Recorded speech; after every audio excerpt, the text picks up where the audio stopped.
안녕하세요. 인생사 세옹지마라더니 이런 일이 있을 줄은 상상도 못했네요. 홀어머니 밑에서 어렵게 자라와 홀대하는 시모와 전 남편에게서 벗어나기까지의 일을 들어주실래요? 물론 세상에 완벽한 가족은 없다고 생각해요. 편모 슬아에 어렵게 자라면서도 항상 그런 생각으로 스스로를 위로하며 컸죠. 저라고 원해서 홀어머니 밑에서 큰 건 아니잖아요. 또한 모든 사람들이 그렇듯 가족은 원한다고 가질 수 있는 것도 아니고요. 그런데 시댁 식구들, 특히 시모는 그걸 가지고 매번 무시하고 홀대하기 일쑤였죠. 이렇게 말하면 그렇게 당할 것 뻔히 알면서 왜 결혼했냐고 묻는 사람도 있어요. 뭐 다들 그렇듯 남편이 지켜줄 거라는 그런 멍청한 생각을 하고 있었던 거죠. 나중에 한 사실이지만 남편이 저 아니면 안 된다고 시댁에 아주 난리를 피웠더라고요. 왜 그렇게 할 정도였는지 알게 된 건 나중이지만 만약 그때 헤어졌더라면 이런 꼴을 보지 않을 수 있었을까요? 글쎄요, 모르겠어요. 다른 집안이었다면 달랐을까 하는 그런 생각도 이전에는 많이 했지만 이젠 더 이상 안 하려고요. 내가 정말 며느리에 대해선 할 말이 많은 사람이야. 너 같은 며느리 들일 생각 정말 추호도 없었거든. 우리 아들이 뭐가 모자라니? 공무원에 집안도 번듯하고 도대체 모자란 게 뭐가 있어서 감히 너 같은 게 옆에 붙어서 우리 아들 혼삭기를 막아? 그래서 몇 번이나 말했지 않니? 애저녁에 헤어지라고. 결혼을 하고 신혼여행을 다녀온 날 들린 시댁에서 시모가 한 말이었어요. 그러니까 처음부터 저는 아니었다는 거죠. 엄마, 제발 그만 좀 해. 내가 좋다잖아. 이제 우리 허락 좀 해줘요. 아, 결혼까지 했는데 왜 이렇게 못 살게 굴어? 너도 그러는 거 아니야. 네 앞날 걱정하는 엄마한테 어떻게 그런 말을 해? 네 옆에 있는 걔 좀 봐. 아휴, 내가 정말 부끄럽고 속상해서 어디 가서 며느리가 있다고 이야기도 못해. 하긴 결혼식에 남편 친인척은 잔뜩 왔는데 시모 지인은 몇 명 안 왔더군요. 그것만 봐도 알 수 있었어요. 시모가 저를 며느리로 인정하지 않는다는 거. 솔직하게 말하자면 결혼은 우리 둘의 일이니 남편과 잘 살면 될 거라고 생각한 게 너무 안일했던 거죠. 그 뒤로도 시모의 막말은 이어졌어요. 남편이 매번 뭐라고 하니 남편과 시부 앞에서는 더 이상 말을 못하고 둘만 있을 때 그러기 일쑤였습니다.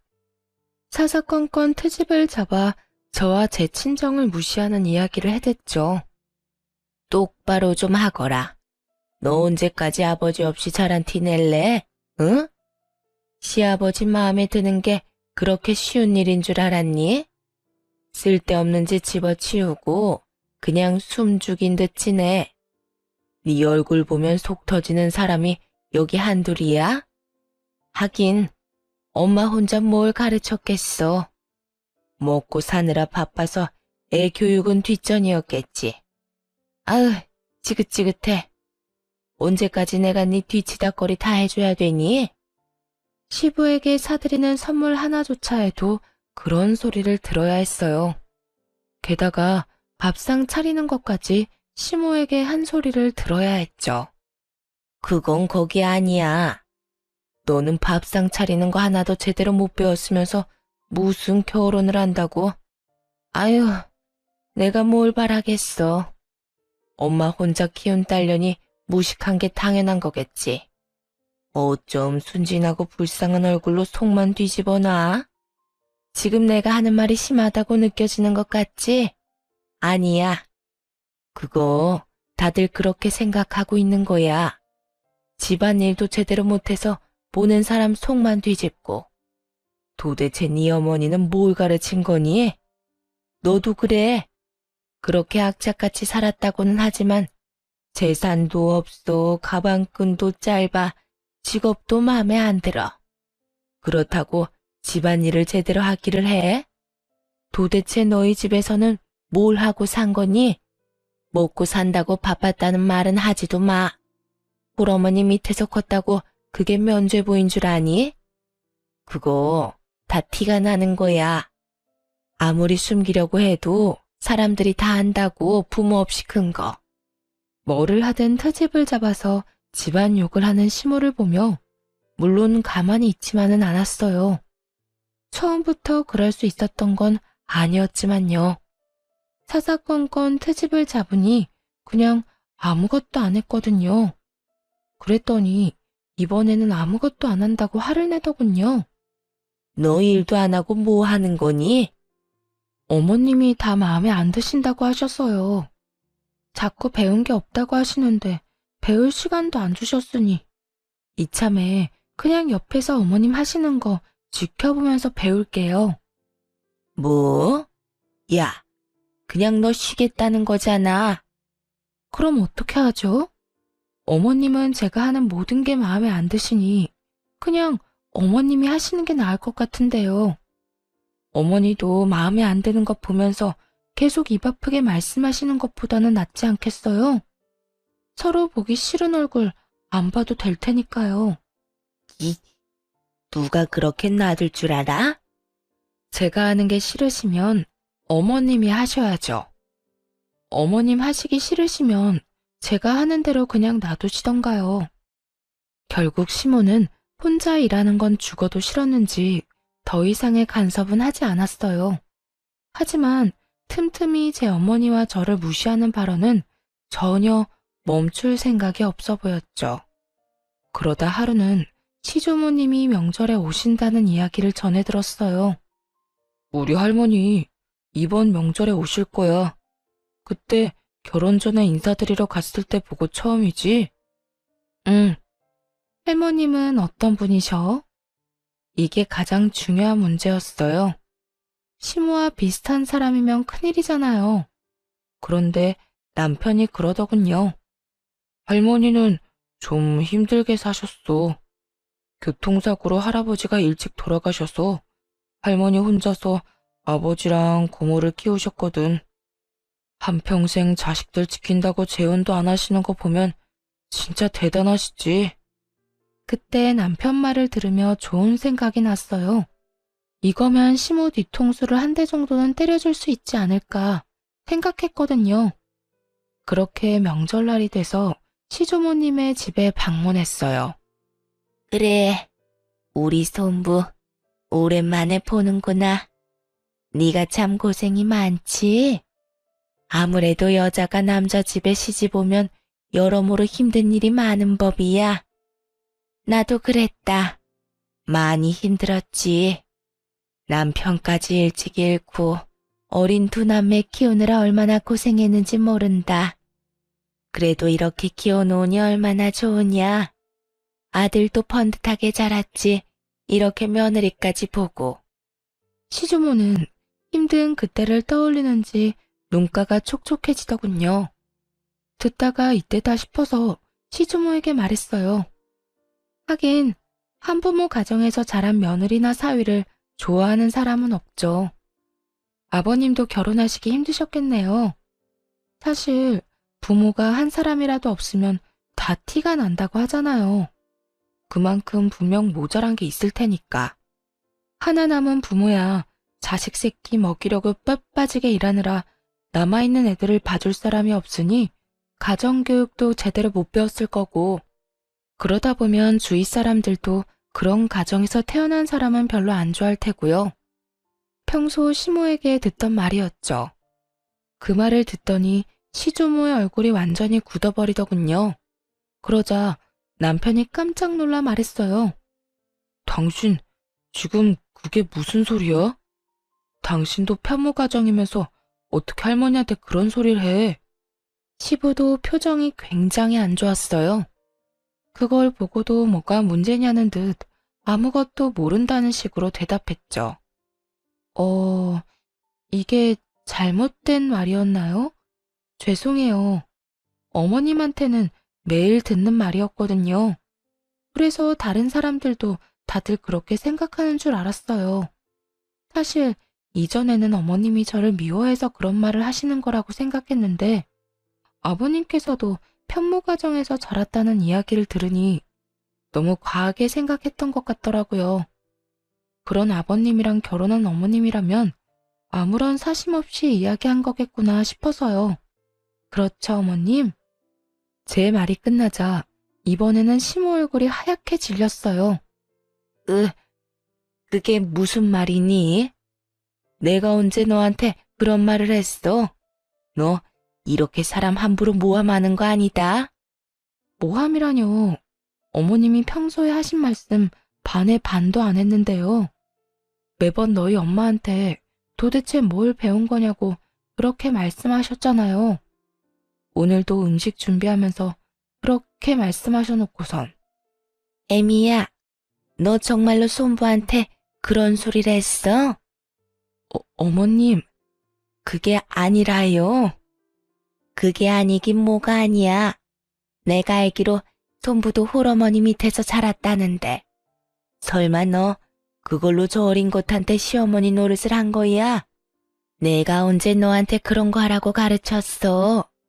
네 마음이 좁고 편협하다는 건 익히 알고 있었지만 설마 네 며느리한테 그런 말을 할 정도로 좁아 터졌는지는 또 몰랐구나. 그래, 그런 이야기를 한 이유가 대체 뭐냐? 이유라도 들어보자. 너 설마 우리 아들이 마음에 안 들었니? 내 자식도 네 눈에는 애비 없이 혼자 자란 티가 나 보이든? 그래서 마음에 안 든 거라도 있어서 그런 말을 한 게야? 어머님, 아니에요. 설마 그런 생각을 하고 있었겠어요? 그냥 저는 며느리로 들어온 애가 생각했던 것보다 못 미치는 애라. 결혼은 네 아들이 하지 네가 하는 게 아니잖아. 그리고 말이다. 정말 평소에 그런 생각을 안 했으면 어떻게 그런 말이 그렇게 술술 쉽게 나왔겠어? 정말 이런 애인지 몰랐다. 내 앞에서는 항상 웃으며 살랑거리더니 마음속에는 그런 고약한 심보를 갖고 있었어?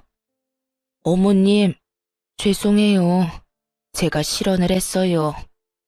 시모는 시조모에게 죄송하다며 빌다가 저와 눈이 마주치고는 부릅뜨고 노려보더군요. 뭐, 노려보면 어쩔 거예요. 지금 당장 혼나고 있는 건 시모고 저는 그저 피해자인데.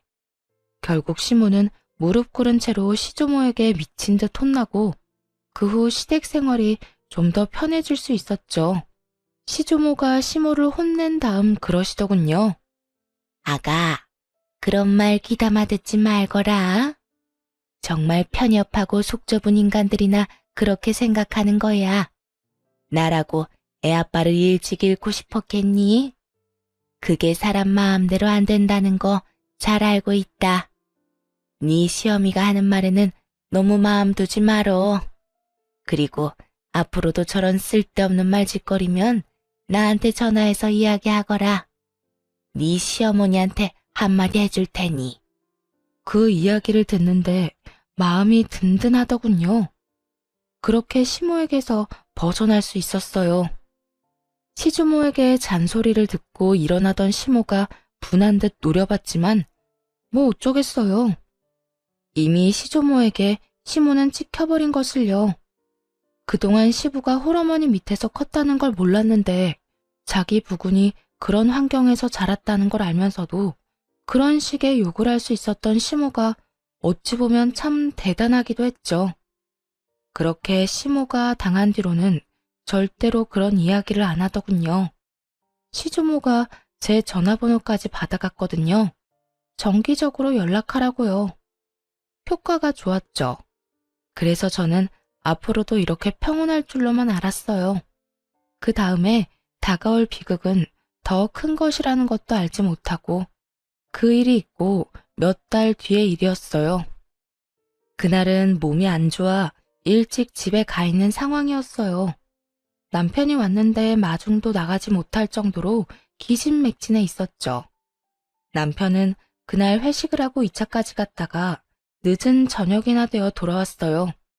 집에 도착해서는 친구와 통화를 하는데 아마 제가 자고 있다고 생각했던 것 같더라고요. 그러니까 그런 대화를 할 수 있었던 거겠죠. 야, 결혼 그거 별거 아니다. 네가 너무 진지하게 생각하는 거라니까. 뭐? 왜 결혼했냐고? 그렇지. 뭐 더 좋은 여자 만날 수도 있긴 했지. 근데 일부러 그런 여자는 안 만났어. 이게 무슨 말인가 싶었어요. 당연히 남편이 절 사랑해서 결혼했다고 생각하고 있었으니까요. 그래서인지 그때까지만 해도 그 뒤에 무슨 말이 나올지도 모르고 별 생각 없이 듣고 있었네요. 우리 와이프가 좀 불쌍하잖아. 가진 것도 없고 아버지도 없고 딱 봐도 뭔가 챙겨주지 않으면 안 될 것처럼 그렇게 보이지. 그래서 선택한 거야. 너도 알아도. 잘난 여자 만나면 남자만 피곤해. 다 맞춰줘야 하니까. 적당히 모자란 여자 만나면 네가 핸들링하기가 쉽잖아. 순간 망치로 머리를 한 대 맞은 기분이었어요. 설마 남편이 그런 생각으로 결혼을 했을 거라고 상상조차 못했거든요. 그딴 의도로 그런 쓰레기 같은 생각으로 시모의 반대도 무릅쓰고 결혼을 했다고요? 정말 믿겨지지 않았어요. 손이 덜덜 떨리더군요. 쓰레기라니. 야, 결혼은 현실이야. 너 잘난 여자랑 결혼해서 잡혀 살 자신 있어? 난 그렇게 못 살거든. 난 해보고 싶은 거, 사고 싶은 거 다 해가며 살아야 하고, 원하는 거 다 누리면서 살아야 돼. 그러려면 어느 정도 부족한 여자가 좋다니까. 내가 우리 엄마 반대를 무릅쓰면서까지 왜 이 여자를 와이프로 만들었는데? 다 그런 것 때문이잖아. 너도 결혼해보면 이게 얼마나 편한지 느낄 수 있을 거다. 남편 말에 점점 더 무너지는 기분이었어요. 당장 나가라고 소리치고 싶었지만 지금 당장 이 사람한테 화를 낸다고 해서 달라질 게 없다는 것도 알고 있었어요. 그때 그 이야기를 들으며 최악의 경우는 이혼까지도 생각이 들었어요. 하지만 그마저도 마음대로 생각할 수조차 없었죠. 혼자 저를 키워온 어머니가 많이 아프셨거든요. 그런 어머니에게 이혼 소식을 전하면 분명히 좋지 못한 영향을 끼칠 것 같았고 크게 걱정이 되더라고요. 여태 모든 걸 희생한 엄마인데 딸이 결혼해 제대로 살지도 못하고 이혼하게 됐다는 걸 보여주라니 참 죄송하고 슬픈 일이잖아요. 그렇게 시끄럽게 한참을 떠들던 남편놈은 안방에 들어와서야 저를 한번 확인하고는 아차 싶었는지 목소리를 낮추더군요. 그러더니 곧 전화를 끊더라고요. 그리곤 슬그머니 제 이름을 부르는데 못 들은 척 했어요. 심장이 쿵쿵 뛰고 머리가 하얘져 어떻게 해야 할지 모르겠기도 하고요. 그래서 그냥 자는 척을 했죠. 그 뒤로 정말 미친 듯이 고민을 했어요. 이걸 어떻게 할까? 이혼을 해야 할까? 이혼을 하게 된다면 어떻게 해야 좀 더 유리하게 진행할 수 있을까? 그리고 이혼 후도 생각을 해야 했죠. 막무가내로 덤빈다고 해서 현실적인 어려움이 사라지는 건 아니잖아요. 다행인 건 남편과 제 사이에 아이가 없어 이혼은 쉽겠지만요. 그렇게 머리가 터질 듯이 고민 중이었는데 하루는 시모와 시부가 부부 동반 모임을 간다고 하더군요. 근데 때마침 공교롭게도 남편도 그날 약속이 있다고 나갔어요. 차라리 저 인간들 얼굴을 안 봐서 다행이다 싶기도 했죠. 혼자가 되자 오늘은 뭘 할까 고민하다가 친정엄마를 찾아가 넌지시 이 상황에 대해 말해보기로 결심했어요. 엄마는 어떻게 생각하는지 알아볼 생각이었어요. 그래서 친정엄마를 데리고 번화가로 나갔죠. 오랜만에 식사 대접을 하는 거니 좋은 곳에서 맛있는 걸 사주고 싶었거든요. 그렇게 빌딩에 도착해서 올라가는데 정말 우연히도 시모와 마주쳤어요. 가려던 가게가 시모의 모임 장소 위층에 있던 거더라고요. 그래서 친정 어머니와 함께 시모에게 가까이 다가갔죠. 그래도 밖에서 마주쳤는데 인사는 해야 하잖아요. 게다가 어머니도 알아보시는 상황이었고요. 아이고, 사부인, 오랜만입니다. 잘 지내셨죠? 시모는 친정어머니에게 고개를 까딱하더니 이내 저를 쳐다보며 그러더군요. 야, 너 조용히 해. 나한테 어머니라고 부르지 마라. 나도 오늘은 너 며느리라고 안 부를 거야. 제발 우리 밖에서는 어머님 며느리 이런 소리 하지 말자. 나 네 어머님 하기 싫어. 이유는 네가 더 잘 알지? 게다가 이런 데 오면서 어머니 한 번만 모시고 오니 티가 안 낼래야 안 날 수도 없지. 하고 다니는 꼴 보면 누가 널 내 며느리로 볼까 무섭다 얘. 어쨌든 오늘은 마주치더라도 아는 척 하지 마. 어머님이라고 부를 생각도 하지 말고. 마음속에서 솟아오른 분노를 최대한 억눌렀어요. 저 사람은 지금 인사하는 저희 어머니의 인사도 받아주지 않았고 제게는 어머니라고 부르지도 말라고 하는 거였어요. 그 이유야 뻔했죠. 자기 지인들에게는 보여주고 싶지 않다는 얘기니까요. 자존심도 상했지만 정말 눈물 날 만큼 열이 받았어요. 그런데 그 와중에 더 열이 받았던 건 뭔지 아세요? 남편이 그 모임 장소에 있었다는 거예요. 알고 보니 시모와 시부의 부부 모임이면서 자식들 내외도 다 같이 오는 모임이었던 것 같더라고요. 어릴 때부터 함께한 지인이다 보니 아마 자식들끼리도 친한 모양이었죠. 그런데 며느리인 저는 쏙 빼놓고 아들놈만 데려간 걸 보니 정말 뒤통수 맞은 기분이었네요. 게다가 이런 장소에 가면서 한마디 말도 없었던 남편에게도 마지막 정이 다 떨어지는 순간이었어요. 정말 그나마 남아있던 잔정도 말이죠. 예, 너희 시어머니 저기다 무슨 소리니? 왜 아는 척을 하지 말래? 너 혹시 결혼하고 무슨 일이 있었어? 아니야.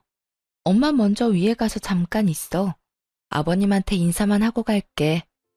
저런 말을 듣고 엄마에게도 이런 꼴을 보이고서 이대로 그냥 갈 생각은 눈꼽만큼도 없었거든요. 시모의 저런 행동과 남편의 모습을 보니 그제야 깨달았거든요.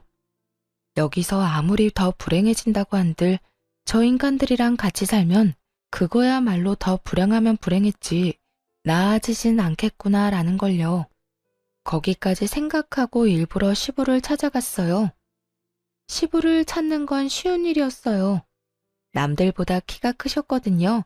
그 연세치고는. 성큼성큼 걸어가서 지인들과 함께 있던 시부에게 인사를 했어요. 안녕하세요, 아저씨. 제 호칭에 시부가 경악하더군요. 당황하며 제게 말했어요. 아가, 갑자기 웬 아저씨냐? 아, 방금 이 앞에서 시어머니를 만났는데 어머님이라고 부르지 말라고 하시더라고요. 절 며느리라고 소개하기 싫으신 것 같아서요. 그런데 그런 상황에서 아버님을 아버님이라고 부르면 어머님이 얼마나 황당하시겠어요. 그래서 어쩔 수 없이 아버님을 아저씨라고 불렀어요.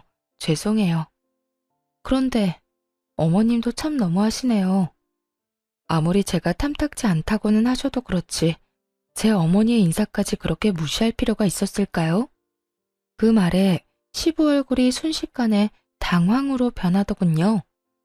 설마 사부인이 보는 앞에서 너한테 그런 이야기를 한 건 아니지? 저희 어머니 보는 앞에서 말씀하셨고요. 저희 어머니 그거 다 들으셨어요. 이젠 저도 어떻게 해야 될지 모르겠네요. 제 이야기를 들은 시부가 노발대발하며 시모를 찾더군요. 그 덕에 남편도 시부가 있는 곳을 찾아왔어요. 그리고는 제가 여기 있는 것을 보고 깜짝 놀라더군요. 당신이 왜 여기 있어? 왜? 내가 오면 안 되는 곳에 왔어? 아니, 그게 아니라 그런데 왜 이렇게 소란스러운데? 그건 당신 엄마한테 물어봐. 결국 시끄러운 소리에 시모가 시부를 찾아왔죠. 아니, 당신은 도대체 왜 이렇게 시끄럽게 굴어요? 어머, 넌? 시부에게 말을 걸다가 그 앞에 있는 저를 보고 깜짝 놀라더군요. 당신 대체 생각이 있어 없어? 어떻게 며느리한테 그런 이야기를 해? 사부인 보는 앞에서. 제가 뭘 어쨌다고 그래요? 그냥 조용히 지나가고 싶은 마음에 아는 척하지 말라고 한 것뿐이에요. 이게 그냥 조용히 지나갈 일이야? 어떻게 사부인 보는 앞에서 며느리한테 시어머니라고 부르지 말라고 할 수가 있어? 당신 진짜 생각이 있는 거야 없는 거야? 저번부터도 그렇지만 아무리 생각해봐도 도저히 이해가 안 돼.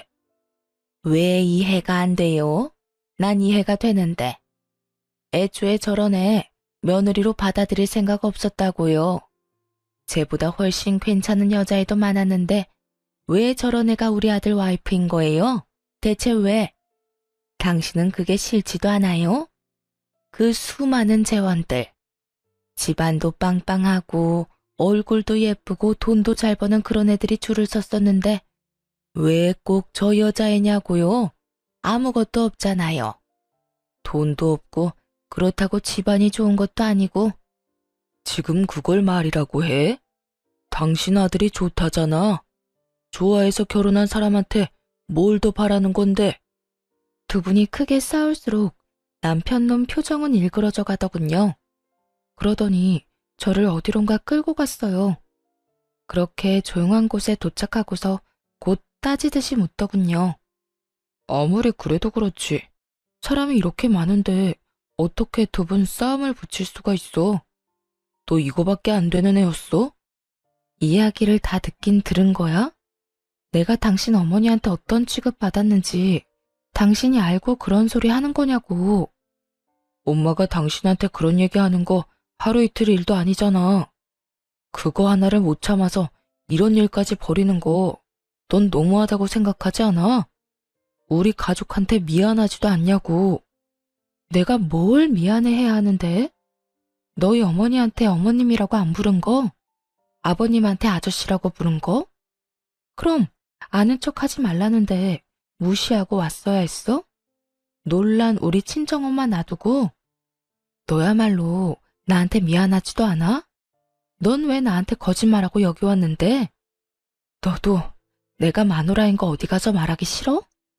그건 엄마가 이야기하지 말라고. 이런 행동이 문제인 거야. 그럼 당신 엄마가 당신더러 나랑 이혼하라고 하면 당신은 이혼하겠네? 그건 아니지. 내가 당신하고 결혼하려고 얼마나 애를 썼는데. 당신도 알잖아. 내가 엄마 설득한 거. 그래. 그래서 내가 등신같이 그거 믿고 당신이랑 결혼했지. 근데 너도 너희 엄마랑 똑같아. 너 얼마 전에 나 자는 줄 알고 신나게 떠들더라. 내가 불쌍해서 결혼했다며? 어느 정도 부족한 게 있어야 말 잘 듣는다고. 네 이상형에 대해서 잘 들었어. 그런데 그렇게 부족한 여자라도 이혼은 요구할 수 있지. 내가 그간 너희 엄마한테 무시당하면서 이혼 생각 안 해봤을 것 같아? 그런데 참았어. 근데 오늘 우리 엄마도 똑같이 무시당했거든? 그건 못 참겠더라. 그래서 너랑 이혼하려고. 당신 엄마 그렇게나 며느리가 싫다는데 내가 때려치울게. 그게 너도 좋잖아. 그러니까 너도 아웃이야. 야, 네가 뭔데 나한테 아웃이니 많이 해. 너 따위가 나한테. 그래, 너한테 나는 그따위지. 더 좋은 여자 만나서 살면 되잖아. 왜 그따위 여자한테 매달려? 왜? 너무 잘난 여자 만나면 맥도 못 추릴까봐 그래? 너무 돈 많은 여자 만나면 네 맘대로 못할 것 같아서 그러냐고. 나같이 부족한 여자 만나야 네 맘대로 살 수 있으니까. 이런 인성 파탄자 같으니 그걸 사랑이라고 믿은 내가 미친년이지. 야, 말이 심하잖아. 심해?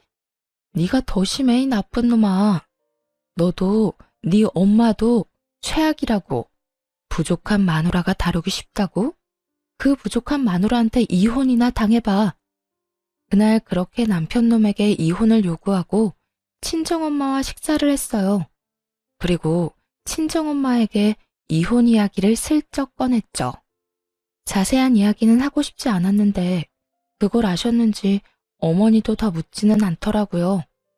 하지만 이전에 시모와의 대화로 시댁에서 어떤 취급을 받고 있는지 다 파악하신 것 같더군요. 그렇게 식사를 마치고 집에 돌아와 짐을 싸고 있으니 남편놈이 옆에 붙어서 계속 말을 걸었어요. 당신 진짜 나랑 이혼할 거야? 내가 한 번만 봐줄 테니까 다시 한 번만 생각해봐. 난 당신이랑 이혼 못해. 내가 지금 당신이랑 이혼해봐. 내 평판이 어떻게 되겠어? 당신이 어찌 됐든 나는 이혼남 딱지 달고 사는 거 싫다고. 그러니까 이혼은 꿈도 꾸지 마. 기가 찼습니다. 이혼을 하기 싫다는 남편놈의 이유는 자기 평판 때문이었어요. 그렇게 짓거리더니 이혼하고 싶지 않다며 협박을 하더군요. 그렇지만 시모의 반응은 달랐어요. 굉장히 좋아했거든요. 짐을 싸는데 기분이 정말 더럽더라고요. 그리고 오기도 생겼죠. 내가 너희보다 더 잘 살아내겠다고. 그래서 결국에 웃는 사람이 나라는 걸 보여주겠다고 말이죠. 그런데 언제나 힘든 일은 한꺼번에 오더군요. 이번에는 이혼 소송 도중에 친정엄마가 돌아가셨어요. 원래부터 몸이 안 좋으시긴 했어요. 그래서 병원 진료도 받았고요.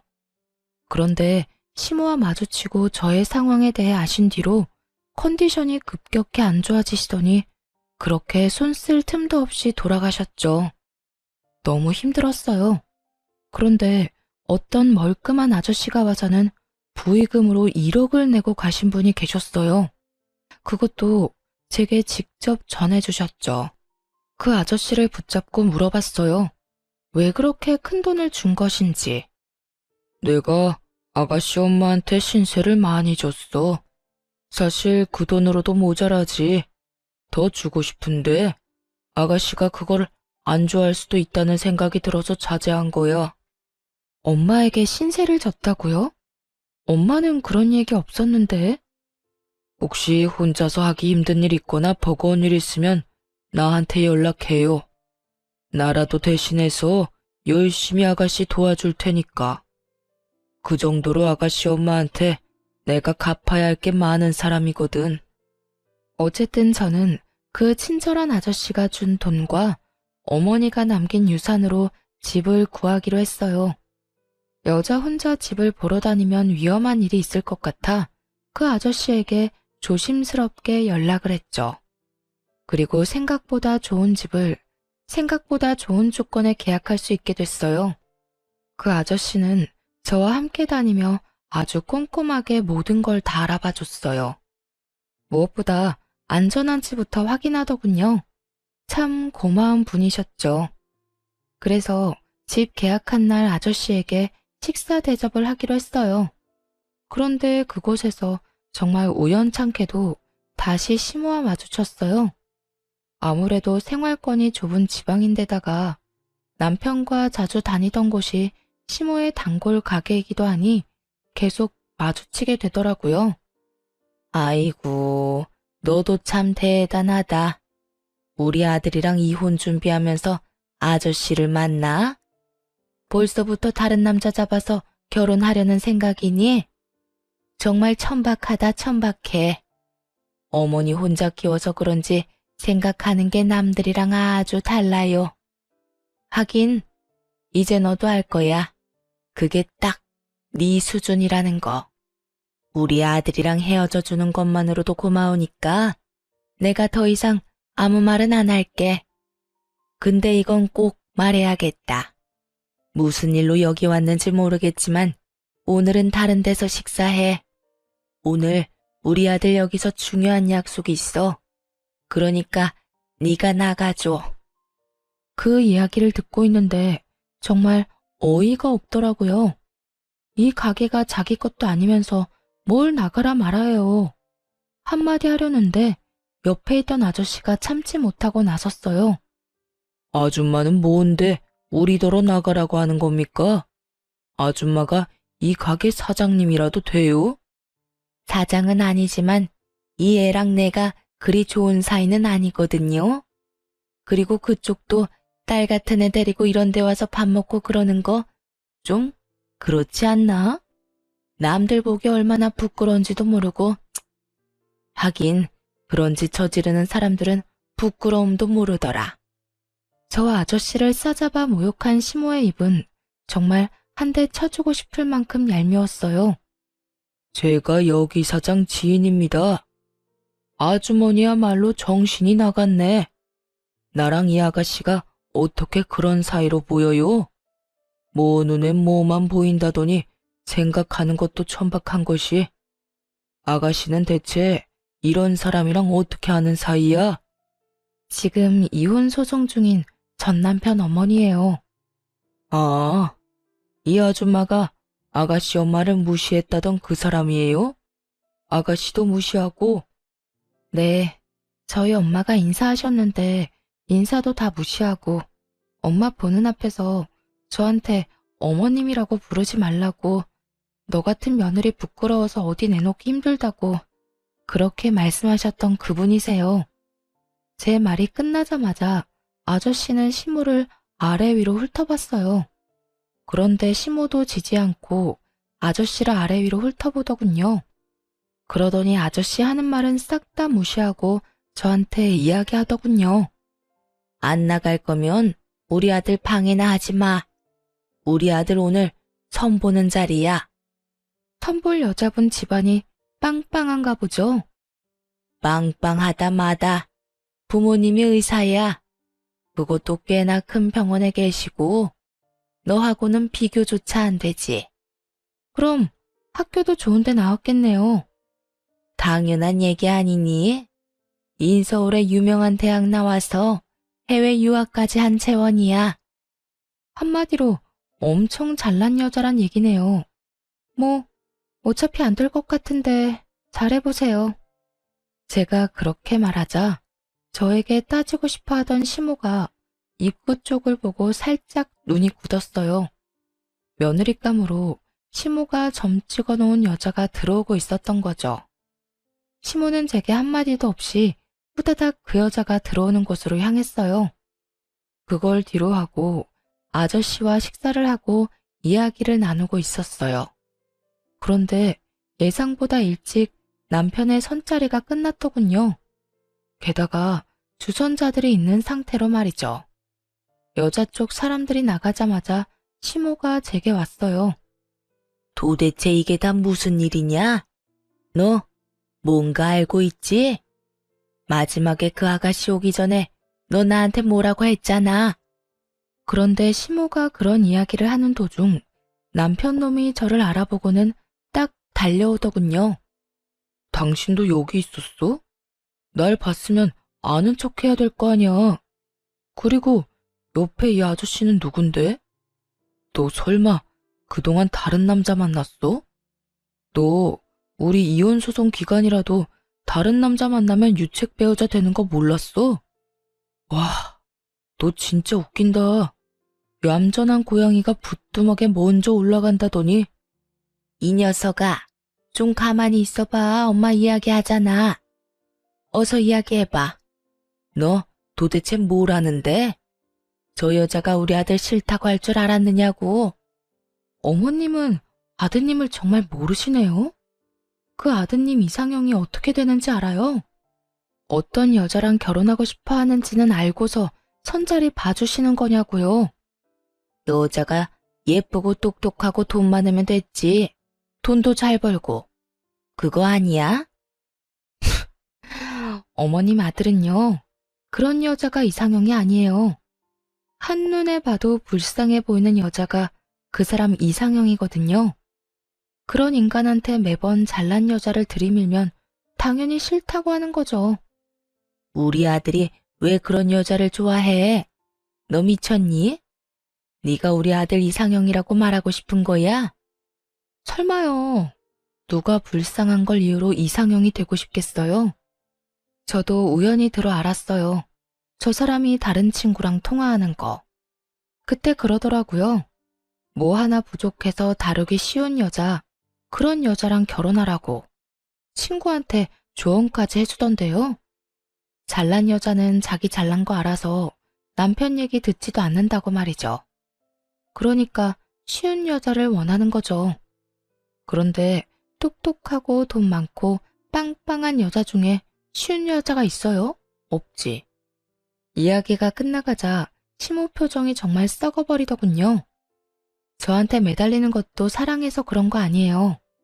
만만한 여자 찾기가 힘드니까 그런 거겠죠. 저 보세요. 얼마나 만만했겠어요. 안 그래요? 말이 진행될수록 심호의 얼굴은 점점 침울해졌어요. 그리고 남편 놈은 다급해졌죠. 그런 이야기를 왜 엄마한테 해? 그런데 이제 어쩌나? 나 얼마 전에 돈 생겼거든? 어머니 돌아가시고 유산도 많이 남겨주셨고 보험으로 돈도 좀 많이 들어왔어. 그래서 그 돈으로 집 계약하고 왔고. 아, 그러고 보니 오늘 이혼 판결 났네? 앞으로는 이렇게 안 마주쳤으면 좋겠고 우리 헤어지더라도 선은 넘지 마. 아무리 그래도 그렇지 서로 아무것도 모르게 가게 들어왔는데 나더러 나가라고 하는 건 아니지 않나? 이젠 완전 남남이잖아요, 아줌마. 나 진짜. 여보, 당신이 생각하던 그런 거 절대 아니야. 내가 왜 그런 이유로 당신을 좋아해? 그냥, 그건 농담이었어, 농담. 농담 같은 소리하고 자빠졌네. 야, 넌 농담을 그렇게 진지하게 하니? 결혼 앞두고 고민하는 친구한테 그런 이야기 해주는 거 보니 네 인성이 보인다, 인성이. 2번 다시 나한테 여보라고 부르지 마. 결판 났으니까. 그리고 내 인생에서 좀 꺼져줘. 제발 이렇게 알짱거리지 마. 그렇게 남편 놈과 시모를 버려두고 저는 아저씨와 함께 밖으로 나왔어요. 옆에서 모든 걸 듣고 있던 아저씨 표정이 별로 좋지 않아 보였죠. 아저씨한테 이런 모습 보인 것도 좀 그렇긴 했어요. 그런데 아저씨가 저한테 묻더군요. 아버지 없다고 힘들게 산 것 같아서 마음이 안 좋네. 혹시 아버지 원망하거나 그렇진 않아요? 아, 아버지요? 저 어릴 때부터 없었거든요. 완전 갓난쟁이 때부터. 사실 나 버린 건 원망 안 해요. 무슨 기억이라도 있어야 원망을 하죠. 누구를 어떻게 원망해요? 그런데 엄마는 달라요. 엄마는 계속 울었거든요. 재혼도 안 하고 매일매일 아버지만 그리워하면서. 돌아가실 때쯤에는 그런 말씀 없으시긴 했지만 그래도 그런 거 보면 원망스럽기도 하고 그래요. 그때 아저씨가 침울한 얼굴로 저한테 조심스럽게 말을 꺼냈어요. 아가씨, 미안해. 사실은 내가 속였어. 아가씨한테 처음 나타났을 때 내가 누군지 말했어야 됐는데 이야기를 못했어. 나도 마음의 준비를 하고 싶었거든. 사실은 내가 아빠야. 놀랐지? 사실 어느 정도 짐작은 하고 있었어요. 보통 누가 가족도 아닌 여자를 이렇게 친절하게 도와주겠어요. 그리고 어머니가 가지고 있던 아버지 사진이랑 비슷하게 생기셨더라고요. 많이 늙었지만 그래도 비슷해 보였죠. 어떻게 절 찾았어요? 네 엄마가 연락했어. 그 사람은 다 알고 있었지. 내가 어떻게 사는지.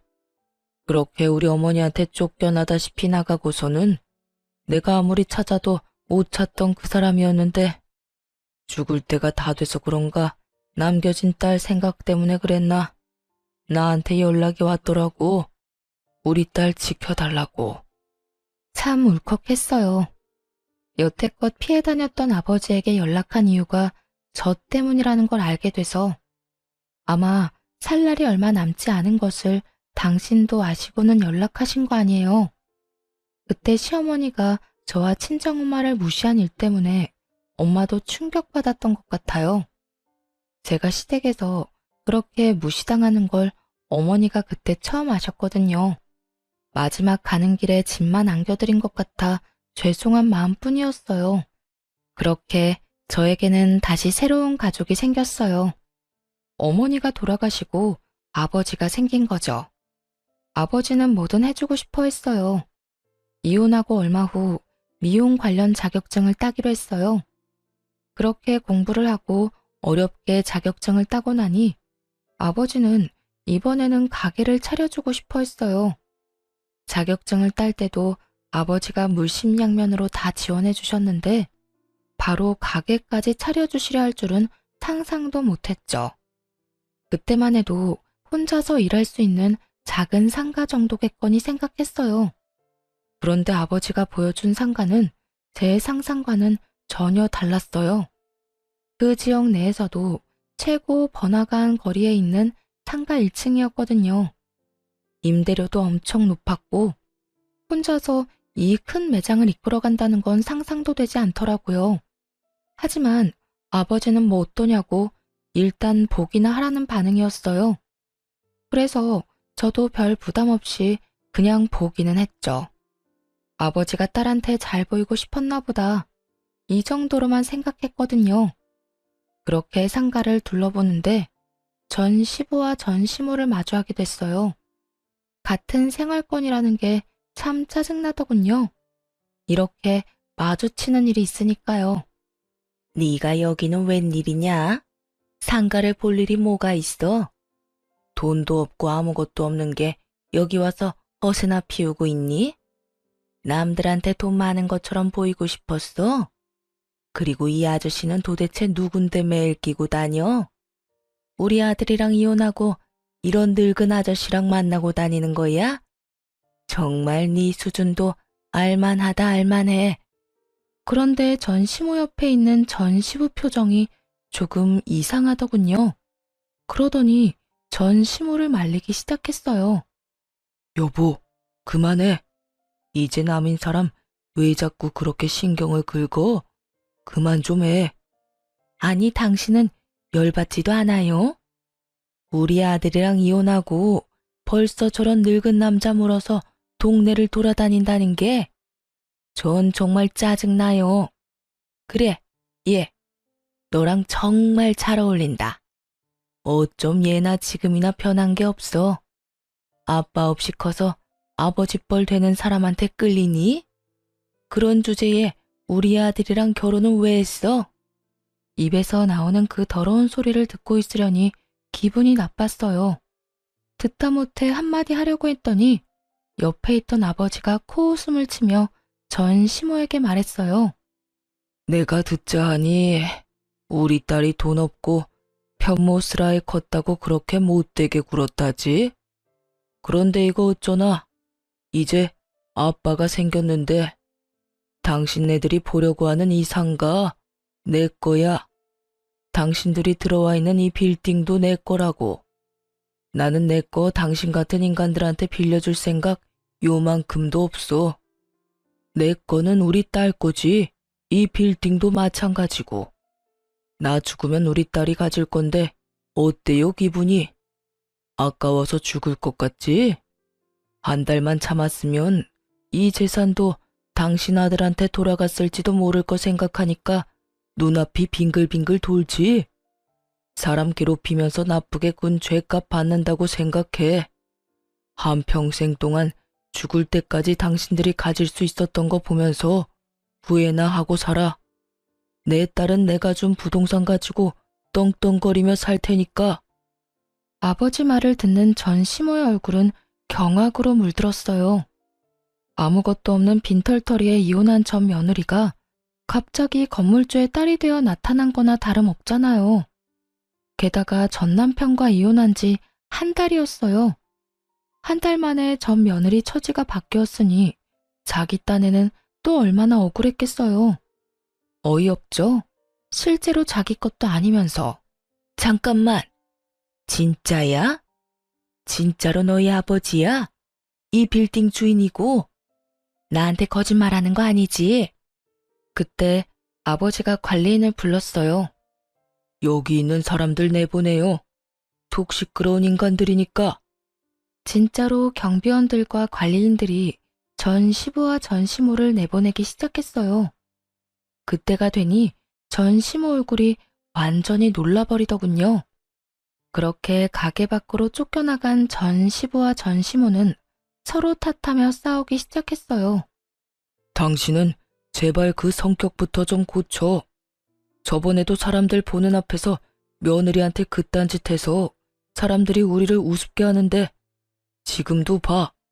당신 때문에 원하던 상가도 계약 못하게 됐잖아. 아니, 일이 이렇게 된 게 제 잘못이에요? 걔가 갑자기 왜 남자 끼고 돌아다니니까 그냥 궁금해서 그런 얘기 한 거지. 그건 이야기가 아니라 모욕이지. 그리고 옆에 있던 사람이 아버지인데 그 아버지 앞에서 늙은 남자를 물었다느니 어쩌니 그런 소리를 해? 도대체가 정신이 제대로 박힌 거야? 어휴, 저놈의 옆에 내 입이 방정이지. 결국 나중에 전 시모가 어떻게 알았는지 저희 집에 찾아와서 저한테 사정사정 하더군요. 예, 아가. 내가 여태 너한테 그렇게 모질게 군 거 다 내가 잘못했다. 우리 아들도 그렇고 나도 그렇고 너 보내고 얼마나 후회하는지 모른다. 내가 앞으로는 절대 그런 짓 안 할 테니 다시 돌아와주면 안 되겠니? 저는 전 시모가 그렇게 굽실거리는 모습을 처음 봤어요. 싫어요. 여태까지 아무것도 모르고 병신처럼 그런 취급 당하면서 살았는데 다시 또 돌아가라고요? 참 양심이 없으시네요. 어떻게 저한테 다시 돌아오라는 말을 할 수가 있죠? 어머님이 제 가슴에 박은 대못이 얼마나 많은지 기억도 안 나죠? 미안하다. 미안했어. 내가 잘못했다니까. 죄송한데 헛소리는 그만 좀 하시고 저한테 와서 왜 이러는지 잘 알아요. 제가 아니라 제 아버지 재산이 탐나는 거겠죠. 그러니까 우리 아버지 말처럼 그냥 그렇게 평생을 후회하면서 사세요. 가지지 못한 거, 가질 수 있었던 거, 반쯤은 손에 들어왔던 거, 이 근처 지나가면서 항상 그렇게 느끼시라고요. 아참, 그리고 그렇게 원하던 돈 많고 집안 빵빵한 며느리 잘 찾아보세요. 아드님 정신머리로 어머님 원하는 며느리 만날 수 있으려나 모르겠지만요. 제발 어떻게 안 되겠니? 네 시아버지가 네 가게 들어가는 그 1층 상가가 너무 갖고 싶다는데 내가 그런 말해서 망쳐버렸으니 어떡하니? 내가 책임을 지는 게 맞지. 그럼 더 좋은 가게 알아보시면 되죠. 상가가 어디 거기뿐이에요. 한 번만 더 말도 안 되는 소리 짓거리면 정말로 이 근처에는 발도 못 디디게 해줄 거예요. 당신이 전 며느리한테 어떤 짓 했는지 내가 다 까발릴 거라고. 그런 소문나도 동네 돌아다닐 수 있는지 어디 한번 봅시다. 결국 제 말에 전 시모는 망연자실 앉아만 있더군요. 그런 전 시모를 내버려 두고 나왔죠. 이제 와서 욕심이 나긴 했나 보더라고요. 사촌이 땅을 사도 배가 그렇게 아픈데 이혼한 전 며느리가 알고 보니 극지 않은 복권이었다는 걸 알았으니 이미 손안에 들어왔던 거나 마찬가지인 복권을 포기한 거나 다름없잖아요. 평생 그 생각으로 고통받으며 살 거 생각하니 웃겨서 웃음이 멈추질 않더군요. 그 뒤로 그 사람들 연락을 받은 적은 없어요. 제가 먼저 알아볼 생각도 없고요. 그냥 안 보고 사는 게 제일 낫다는 생각을 하고 있어요. 살다 보니 참 이런 일도 생기는군요. 홀가분하면서도 쓴웃음이 나오지만 그래도 탈출하고 나서는 마음이 훨씬 편해요. 아마 계속 참기만 하고 그 사람들과 살고 있었다면 언젠가 했던 생각처럼 불행했으면 불행했지 이런 날은 오지 않았을 거예요. 아버지를 만나 제 배경이 바뀐 것을 알고 전 시모의 태도가 바뀌었다 해도 그건 그거대로 기분이 좋지만은 않았을 거고요. 이제는 그런 일도 있었지 하고 털어버리고 새 미래를 향해 나아갈 생각입니다. 그래도 힘든 일이 있으면 좋은 일도 생기는 법인 것 같아요. 긴 글 읽어주셔서